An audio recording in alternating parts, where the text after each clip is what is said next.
Following the breaking news of President Trump threatening to slap China with additional tariffs, let's go live to CNN senior White House reporter. A full-blown trade war between the world's two biggest economies, the US and China, seems even closer as President Trump threatens to impose further tariffs on China. waxaa laga yaabaa maqashay wararkii ugu dambeeyay u dhaxeeyay China iyo Donald Trump runaantii wuxuu dul saaray 54% tariffs igana way ka soo warceliyeen oo waxay dul saareen 34%. haddana isla maanta wuxuu soo qoray tweet uu dhahayo haddaad ka laaban weysaan go'aankaas waxaan dul saari doonaa 104% tariffs sidoo kaleeto ma wada yeelan doono wax xiriir ah iyo maaragtay wax ganacsi aan ka wada hadli doono ma jirto haddii ay ka soo maaragtay dib uga laaban waayaan go'aankaas taariikh 9 bishan dhexdeeda marka taariikh 9na waxba ka harsan ba hal maalin camal ka harsan soo marka igana jawaab ayaa laga sugayaa haddii ay jawaab ka soo celin waayeen oo dib uga laaban waayaan go'aankaas macnaheedu waxay tahay inuu isku dhamaaday wax heshiis oo maaragtay oo wada shaqeyn ah ee China iyo Mareykanka marka run ahaantii tan macnaheedu maxay tahay as a drop shipper maadaama anaga suuqa ugu weyn supplierska ay yihiin China suuqa ugu weyn wax ku iibin ay yihiin Mareykanka maxaan sameyn karnaa maxaan ugu gudboon xagee u guuri karnaa waxaan reenaa su'aalahaas oo aan ka jawaab muuqaalkan horta waxa ogaataa weligeed canshuurtan way jiri jirtay oo wax walba China laga keeno waxay ahayd 10% canshuur ah sidoo kale waxaa jiri jiray in maaragtay hadduu shayga ka yaryahay $800 in maaragtay customska aysan ku mashquulin ay faraha ka qaadaan soo marka alaab badan ay soo marto oo alaabtu wixii $800 ka badan baa lagu dhigi jiray wixii alaab $800 ka yar hadduu shayga $800 ka yaryahayna waa la iska fasixi jiray hadda laakiin Trump ayaa sheegay in wax walba maaragtay canshuur laga qaadi doono wax walbana maaragtay la xisaabin doono taas marka koowaad macnaheedu waxay tahay in shipping wax walba uu daahi doono sababtoo ah haddii wax walba waa la reebayaa wax walba way daahayaan customerkan waxa uu neceb yahay waxay tahay in alaabtiisa ay ka soo dahdo soo marka koobaad waxaan sameyn karnaa waxay tahay in aan isticmaalno US suppliers waxa jiraan China suppliers waxa jiraan US suppliers waxa jiraan EU suppliers oo Europe suppliers ay jiraan marka isticmaashid US suppliers macnaheedu waxay tahay in alaabta markii koobaad ba ay sii taalo dalka Mareykanka alaabta ay taalo warehouse marka warehouse ayaa laga qaadayaa oo Mareykanka dhexdiisa ah kadibna waxa la geenayaa qofka alaabta gatay magaalada uu joogo taas marka waxay fududeynaysaa in alaabtii safarka dheer la soo gelinayo waxaas ay fududeynaysaa laakiin waxa ogaataa iyadana macnaheedu waxay tahay kuma helaysid qiimihii aad ku heli lahayd China sababtoo ah marka China ka soo gadanaysid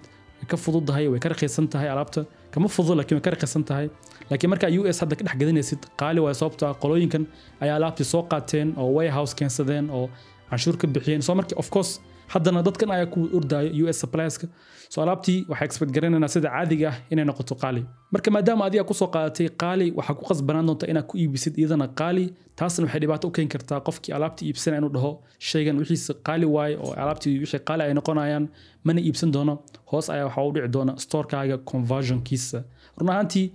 dadka Mareykanka joogo waxay expect garanayaan wax walba inuu noqon doono qaali maadaama hadii alaabtii China ka imaanaysa la xiraayo soo shay walba oo markaas Mareykanka yaalo wuxuu noqon doonaa inuu kor u kaco uu qaali noqdo qofkiina waxay geli doonaan maaragtay in dadkii recession ay galaan ee shilin walba qofku uu haysto maaragtay inuu meel gashto uu ilaalsado uusan waxba ku iibsaninba midda labaad aad sameyn kartid waxay tahay inaad gebi ahaanba ka soo wareegtid US market alaabtaadana aad ku iibisid EU market maadaama ognahay weli xiriirka u dhexeeya China iyo Europe uu wanaagsan yahay waxaa ka iibin kartaa alaabtaada Europe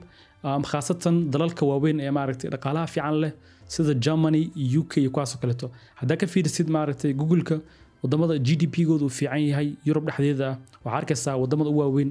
kuwaas ayaa maaragtay ka iibin kartaa taasna dhibaatada leedahay waxay tahay hadda Germany oo kaleeto waxay maaragtay mar walba jecel yihiin in maaragtay luqadooda ay mar walba horumariyaan luqadooda oo maaragtay Dutch-ka soo marka waxa ku qasbanaanaysa haddii aad Germany kale ka iibinayso in store-kaaga u bedeshid af Dutch in luqadooda u bedeshid ku qasbanaanaysa taas ma ahan wax adag sababtoo ah waxa isticmaali doontaa ChatGPT inay wax walba ay ku bedesho haddii noqoto qoraalada store-kaaga haddii noqoto sawiraanta ku jiraan muuqaalada ku jiraan dhamaantood waxa ka dhigi doontaa inay ku hadlayaan wadanka aad dooratay luqadiisa saawad ognahay Europe luqadooyin badan ayaa looga hadlaa sida Mareykanka kale tamaha oo English bas looga hadlaa luqadooyin badan ayaa looga hadlaa hadda France ka iibinayso kale dadku waxay door bidayeen xaysiiska ama maaragtay waxay iibsanayaan inuu ku hadlayo France ama store qofka soo galo uu ku qoran wax walba French ku qoran yihiin soo marka wadanka aad dooratid ha ahaato Netherlands ha ahaato Germany waxa fiican mar walba inaad maaragtay luqadooda maaragtay ka dhigtid sababtoo dadkaas waxay u badan yihiin inay jecel yihiin luqadooda ee maaragtay aaminayaan marka store ku yahay store ku hadlayo luqadooda run ahaantii hadda taa qof hore ads u rangareeyay waxa ogtahay in tan iyadana sidoo kale faa'iido kale leedahay sababtoo ah saawad ognahay US marketka ina maaragtay xaysiis ku rangareyso waa qaali maaragtay CPM ka ayaa qaali ah conversion ayaa wax walba ayaa qaali ah laakiin marka fiirsida Yurubta way ka raqiisan tahay maaragtay Mareykanka oo maanta hadii aad maaragtay lacag geliso oo xaysiis ku furto maaragtay Yurub waxa ku helaysaa lacag yar ayaa maaragtay dad badan waxa ku daawanayaan halka Mareykanka ee dad yar ku daawanaya sababta US waa suuq ugu weyn Soomaa soo marka mid koobaad waxa ku save garasmisaba lacag badan ku maaragtay ku raan garan lahayd ads mid labaadna waxay tahay in hadii aad conversionka wadankii aad u bedesho luqadiisa aad u bedeshid waxa u badan dadka inay wixii ay ka iibsadaan sababta waxay aaminayaan store-kaaga waxay aaminayaan alaabta iyo maaragtay iyo problemka laakiin ma expect garin kartid marka cusubta ma expect garin kartid the same results oo maaragtay sida US oo kale to maadaama wadamada Yurub ay yar yihiin boo hadda laga yaabaa hal state oo Mareykanka ku yaalo inuu la eg yahaybo Germany iyo France waxaan Germany iyo Netherlands isku daro kale inuu la eg laga yaabaa marka of course dadkii maaragtay wixii gadanaya way yaraanayaan laakiin sidoo kale adina waxa ka raqiisayo maaragtay canshuur badan ma jireyso mid labaadna waxa ka raqiisayo ads lacagta ku iibin leed waxa wanaagsan mar walba in hadii ay dhibaato dhacdo in aad ka dhex arki kartid dhibaatadan fursado dad badan waxa jiro ka faa'iiday mar walba ay dhibaato adduunka ka dhacdo hadii ahaato 2020 wixii dhacay dad badan waxa jira ka faa'iiday mar walba dhib dhacaan dad waxa jiro ka dhex arka dhibaatada fursad ka dhex arko marka waxa ku dhiilaa mar walba waxa noqotaa qof maaragtay mindsetkiisa yahay positive oo wax walba ka dhaxarka fursad runtii in waxan ay dhacaan waxay fududeynaysaa dhalinyaro badan dad badan oo beginners ah oo maaragtay oo dropshippers isku sheeg ah oo maaragtay waxan ku cusub oo dadka cariiri ku hay ayaa daaqada ka baxaya markay maqlaan suuq uu halaaway dropshipping uu dhintay markii la dhaho dad badan waxa jirta cararaayo marka adiga marka meesha aad si joogtid waxay tahay fursadooyin badan ay helayso sababtoo dad badan marka daaqada ka baxaan dadka ku haro ayaa maaragtay markaas ka faa'iidaya marka si aad EU marketka u soo wareegto waxa loo baahan yahay inaad marka hore ogaatid in supplier-kaaga uu maaragtay alaabtan uu geenayo wadamada Yurub waxa jira supplier qaar oo aan alaabta geenaynin wadamada Yurub waxa loo baahan supplier inaad ka fiirin kartid ka soo qaadi kartid waxa aadaysa AliExpress supplier-kaaga waa aragtaa mugta magaciisa waxa ka dhigaysaa location-kaaga maybe waxa ka dhigaysaa France kadibna address France ayaa markaa geliso wuxuu ku tusaa alaabta inuusan geen karin iyo inuu geen karo hadduu ku dhawaan geen karaa macnaheedu waxay tahay France waa ka iibin kartaa diyaar waay kadib waxa ku fiirinaysaa Germany kadib waxa ku fiirinaysaa Netherlands so aan hadda supplier shayga iibinayo wadamada waaweyn ma geenayo oo ma geenayo Germany kale to ma geenayo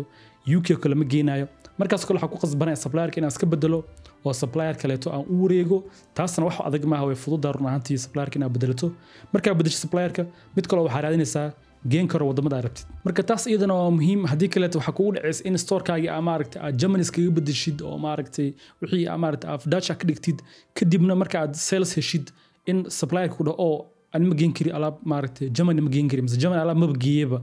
markaas waxa arkaysaa inaad ku khasaarayso oo qofkii lacagtina u celiso aad ku qasbanayso so before aadan store-kii bedelin before aadan maaragtay xaysiiskii magacyadii wixii dhan aadan af Dutch ka dhigin mise luqadii haata wadankii haata waa ka dhigin marka koobaad confirm garay in supplier-kaaga uu maaragtay alaabtaas uu geenayo hadduu ku dhaho waa geenaya oo waxa ka arki kartaa maaragtay san sheegay location-ka haddii aragtid inuu geenayo kadib markaas ayaa maaragtay store-kaaga bedeli kartaa waxa ka dhigi kartaa French of Spain waxyaabo noocaas oo kale ayaa ka dhigi kartaa kadibna ayaa maaragtay ayaa ku xaysiin kartaa wadamadaas marka muuqaalka waxa rabaa inaan kugu sii kalsoonida ah dropshipping weligiis ma dhiman doono inta ay dadka online wax ka iibsanayaan maadaama uu weligiis ay jiri doono online wax laga iibsanayo dropshipping isagana weligiis uu jiri doonaa haddii laga soo xiro suuqan maaragtay US waxaa isticmaali kartaa saan sheegay wadada koobaad oo ah inaad isticmaashid US maaragtay suppliers dad alaabtii sii haya Mareykanka joogo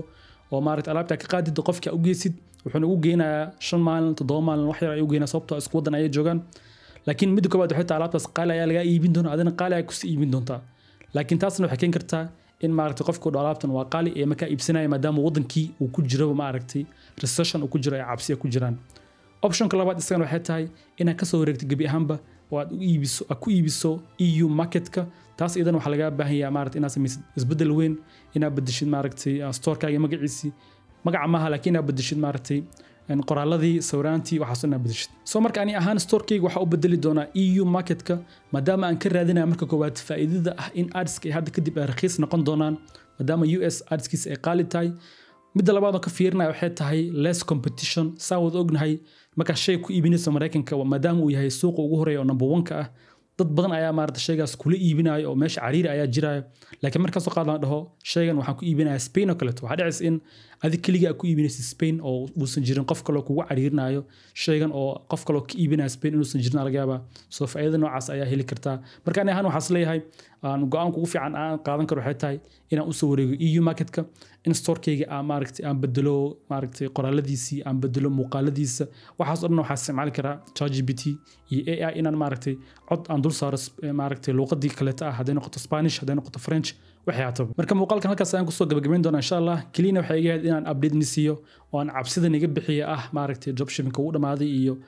maxaa dhici kara iyo waxyaabo noocaas oo kale taa kulli suuqu soo kacsan yahay sida caadiga Mareykanka iyo China say noqon doonaan Allah waa aclam maalmaha soo socdo waxyaabo badan ay isbedeli doona hadii update kale uu dhaco isagana muuqaal ayaan ka sameyn doonaa oo ka soo hadli doonaa soo fahad sida hadda taalo waxay tahay in maaragtay la cabsi gelinayo la isku jawaabayo taas hadii qeylada noocaas oo kale imaatana asadan baan ka soo guurinaa oo EU market ayaa soo guurinaa marka muuqaalka yeeshay like subscribe and share runaatii muuqaalkan waxaan ku soo kordhiyaa maaragtay waxaan ka hadlaa dropshippingka mana jirta maaragtay wax korsa iibinayo ma jirto maaragtay waxaan ku gadaayo kaliya waxaan keenaa maaragtay value maaragtay free muuqaaladan aad ay u dheeriyeen sababtoo waxaan maaragtay dib u dhiganaa mala wax walba aan wax ka garanayo oo aqoon u leeyahay ayaa soo bandhiga marka mid kale iga saacideyn karto waxay tahay in muuqaalka like siisid subscribe siisid maaragtay nagu cusub tahay waa inoo mar kale